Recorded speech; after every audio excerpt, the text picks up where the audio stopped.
ఈ పరస్పర విరుద్ధమైన ప్రకటనలతో కాల్పుల విరమణ ఒప్పందంపై నీలి నీడలు కమ్ముకున్నాయి.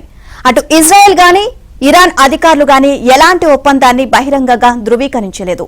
వైట్ హౌస్, పెంటగాన్ కూడా అధికారిక ప్రకటనలు విడుదల చేయలేదు. ఈ ఒప్పందం దౌత్య మార్గాల ద్వారా తెలియజేశారా లేదా అనేది కూడా స్పష్టంగా ఉంది. అలాగే ఇరుపక్షాలు ఈ నిబంధనలను పాటించడానికి సిద్ధంగా ఉన్నాయా అనే దానిపైన కూడా స్పష్టత లేదు. దీంతో అంతర్జాతీయంగా ఈ పరిణామంపై తీవ్ర ఉత్కంఠ నెలకొంది.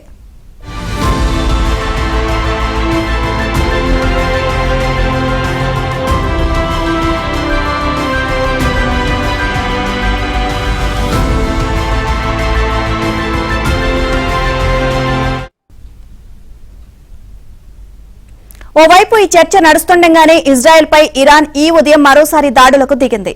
ఇరాన్ తమపై క్షిపణులతో దాడులకు దిగినట్లు ఇజ్రాయెల్ కూడా అంగీకరించింది. పలు ప్రాంతాల్లో సైరన్లు మోగుతున్నట్లు వెల్లడించింది. దీంతో ఇరాన్ ఇజ్రాయెల్ మధ్య యుద్ధం ఎలాంటి మలుపులు తిరగనుందో అన్నది ఆసక్తికరంగా మారింది.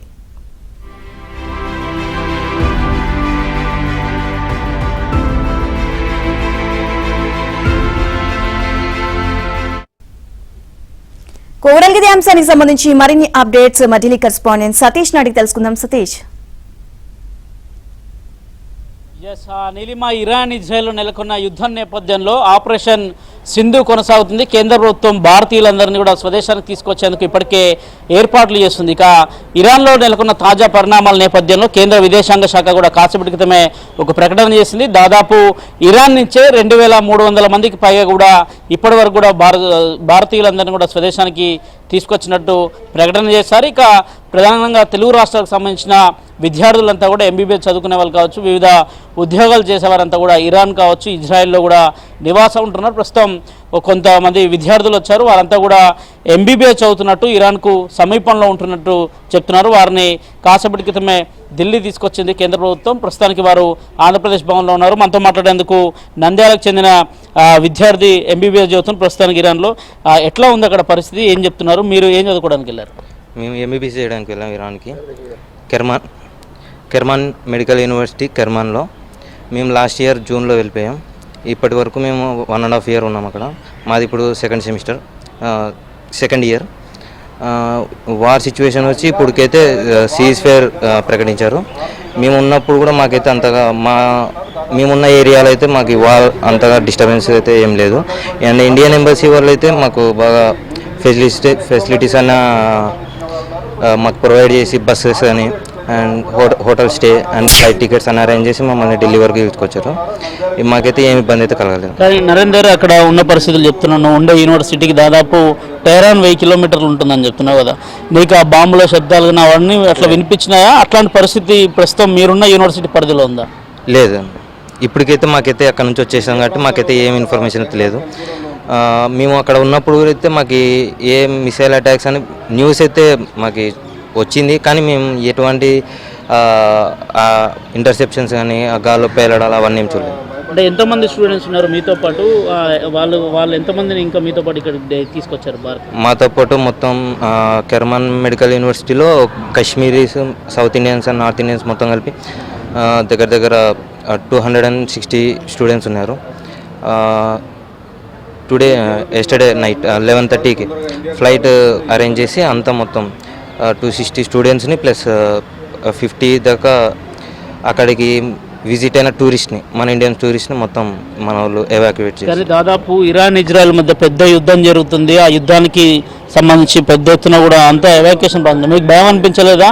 ఒక్కసారి అంత పెద్ద యుద్ధం జరుగుతుంది, మీరున్న ప్లేస్ కొంత దూరంలోనే ఉంది కదా, అట్లా ఏమైనా భయం అనిపించిందా? కేంద్ర ప్రభుత్వం కూడా తీసుకొచ్చి ఏర్పాట్లు చేసింది కదా, మీరేమైనా అప్పుడు మిమ్మల్ని ఎంబసీ వాళ్ళు కాంటాక్ట్ కావడం కానీ అట్లా ఏమైనా జరిగిందా? మాకు ఆ వార్ సిచ్యువేషన్ సీరియస్ అయినప్పటి నుంచి మాకు ఎంబసీ వాళ్ళు కాంటాక్ట్లోకి వచ్చారు. వాళ్ళు చెప్తూనే ఉన్నారు, మీరు ఏం భయపడకండి, మీకు సేఫ్టీ మెజర్స్ అన్నీ మేము తీసుకుంటాం. వాళ్ళు అది కాక మమ్మల్ని సేఫ్టీ లొకేషన్స్కి ఎవాక్యుయేట్ చేయడం, రీలొకేట్ చేయడం, డేంజర్ జోన్లో ఉన్న వాళ్ళని సేఫ్టీ ప్లేసెస్కి తీసుకొని వెళ్ళడం, అక్కడ పెట్టడం, మళ్ళీ సిచ్యువేషన్స్ కొంచెం బాగా అయినాక వాళ్ళని ఎవాక్యుయేట్ చేయడం అలా చేశారు. కాబట్టి మాకేమంతగా. నరేందర్, మీరు అక్కడ చదువుతారు కదా, ఎంబీబీఎస్ సెకండ్ ఇయర్ చదువుతున్నా అని చెప్తున్నారు. ఎట్లా ఉంది? లోకల్స్ ఎట్లా ఇంటరాక్ట్ అవుతారు? జనరల్గా వార్ మూమెంట్ అంటే ఇప్పుడు ఉంది, నార్మల్ సందర్భాల్లో ఎట్లా ఉంటుంది ఇరాన్? నార్మల్గా అయితే ఇరానియన్స్ చాలా ఫ్రెండ్లీ ఉంటారు, మన ఇండియన్స్తో చాలా ఫ్రెండ్లీ ఉంటారు. అండ్ స్టడీ కూడా చాలా బాగుంటుంది అక్కడ. యూనివర్సిటీ కానీ ఫెసిలిటీస్ కానీ అకామిడేషన్ కానీ చాలా బాగుంటాయి. మాకైతే ఎటువంటి ఇబ్బంది ఏం లేదు. లోకల్స్తో కూడా మాకేం ఎటువంటి ఇబ్బంది అయితే లేదు. వాళ్ళు బాగానే రిసీవ్ చేసుకుంటారు. మీరు ఆంధ్రప్రదేశ్ నుంచి ఎక్కడి నుంచి వెళ్ళారు? మేము ఆంధ్రప్రదేశ్ నంద్యాల జిల్లా. నంద్యాల నుంచి వెళ్ళారు. ఇది మరోవైపు విద్యార్థులంతా ఉన్నారు. వారంతా కూడా ఎవాక్యుయేషన్ ప్రాసెస్ జరుగుతుంది. ప్రస్తుతానికైతే ఇరాన్కి సంబంధించి ఇరాన్ నుంచి టెహరాన్ నుంచి దాదాపు 1000 కిలోమీటర్ల దూరం ఉన్నాములో ప్రస్తుతానికి మాకు మాత్రం అక్కడ ఎలాంటి ప్రాబ్లం అని చెప్తున్నాం. మరికొంతమంది ఎంబీబీఎస్ స్టూడెంట్స్ ఉన్నారు. మీరు ఎక్కడి నుంచి వెళ్ళారు? మీరు ఏం చేస్తున్నారు అక్కడ? నేను నంద్యాల నుంచి కెర్మాన్లో చదువుతున్నాను. ఎంబీబీఎస్ సెకండ్ ఇయర్ చదువుతున్నాను. ఎట్లా ఉంది నారాయణ అక్కడ పరిస్థితి? ఇప్పుడైతే ప్రజెంట్ సిచ్యువేషన్ అయితే బాగానే ఉంది. ఎందుకంటే సీజ్ ఫైర్ వల్ల వార్ అయితే ఏం జరగలేదు, మొత్తం స్టాప్ చేశారు.